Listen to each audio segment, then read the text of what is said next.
படம் 2010 வந்துச்சு. ஈழத்துல இறுதிக்கட்ட போர் நடந்துகிட்டு இருந்த சமயம் அது.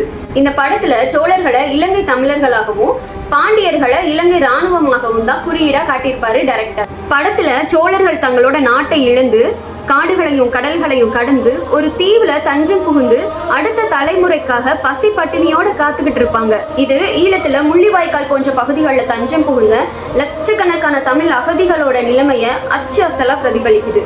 இந்த படத்தோட கிளைமேக்ஸ்ல ஈழப்போர் இறுதியில எப்படி தமிழர்கள் எந்த பக்கமும் தப்பிக்க முடியாம கொத்து கொத்தா கொல்லப்பட்டாங்களோ அதே போல ஒரு கொடூரமான படுகொலை வன்புணர்வு காட்சிகளை தான் செல்வராகவன் சோழர்களுக்கு நடக்கிறதா காட்டியிருப்பாரு.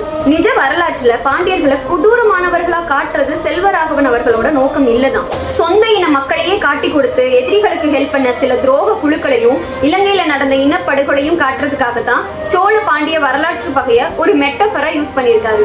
1000 ஒருவன் வரலாற்று பதிவு கிடையாது, அது தற்கால அரசியல் பதிவு. ஆனா படத்துல அவர் சோழ பாண்டிய குறியீடுகளை காட்டாம ஏதோ 2 இனக்குழுக்களா காட்டியிருந்தாங்க அப்படின்னா பாண்டியர்களை பத்தின தப்பான அபிப்பிராயம் மூவேந்தர்கள் பற்றி தெரியாத மக்களுக்கு வந்திருக்காதுன்னு நினைக்கிறேன். ஏன்னா சினிமா டைரக்டர்ஸ் வைக்கிற குறியீடுகளையும் அரசியல்களையும் சாதாரண சினிமா ரசிகர்களால அவ்வளவு ஈஸியா புரிஞ்சுக்க முடியாது.